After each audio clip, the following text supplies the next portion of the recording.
Makanan dan minuman adalah kebutuhan primer setiap manusia. Artinya kebutuhan makanan dan minuman pasti selalu ada setiap harinya. Industri ini tak perlu khawatir kehilangan pangsa pasarnya. Namun perlu diingat, seiring berkembangnya peradaban, pasar makanan dan minuman dibanjiri beraneka ragam sajian yang makin membuka lebar persaingan industri makanan dan minuman itu sendiri. Sebagai contoh, makanan ringan seperti biskuit. Kini di pasaran sudah tersedia berbagai jenis dan merek dagang, belum lagi minuman. Perkembangan ini akan terus terjadi ke depannya, seiring dengan selera masyarakat akan variasi makanan dan minuman yang dikonsumsinya. Industri makanan dan minuman di Indonesia harus melihat hal itu sebagai peluang sekaligus tantangan. Karena Indonesia mempunyai sumber daya alam yang melimpah, jumlah penduduk yang sangat banyak, juga bonus demografi Indonesia yang dapat memperluas target pasar. Kuncinya ada pada daya saing, mulai dari kualitas produk, kuantitas produk yang dapat memenuhi permintaan pasar, hingga pada lini distribusi. Dalam kurun waktu 4 tahun terakhir, perkembangan ekspor industri makanan dan minuman selalu menunjukkan kenaikan. Tahun 2011 sebesar 4.440,8 triliun. Tahun 2012 sebesar 4.652,9 triliun. Tahun 2013 sebesar 5.479,8 triliun. Dan pada tahun 2015 menyentuh menjadi 5.597 triliun rupiah, naik 0,77% dibanding tahun 2014 sebesar 5.554,4 triliun. Sedangkan impor industri makanan dan minuman dari tahun ke tahun menunjukkan penurunan yang sangat signifikan.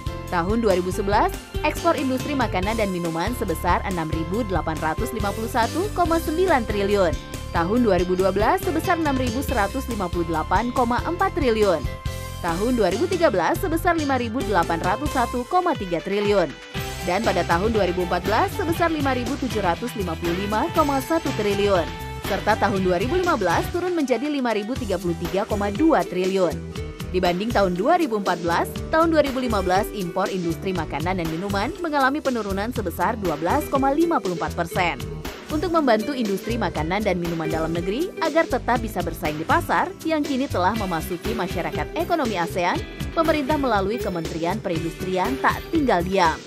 Mulai dari menjamin ketersediaan bahan baku melalui koordinasi dan integrasi hulu ke hilir, menyiapkan SDM berkualitas, pengembangan teknologi industri pangan, meningkatkan efisiensi proses pengolahan, dan penjaminan mutu produk melalui penerapan Good Hygiene Practices atau GHP, Good Manufacturing Practices atau GMP, dan Hazard Analysis and Critical Control Points atau HACCP. Di samping hal di atas, Kementerian Perindustrian juga memberikan pendampingan kepada para pelaku usaha untuk memperoleh sertifikasi Standar Nasional Indonesia atau SNI, label halal, dan juga standar mutu lainnya.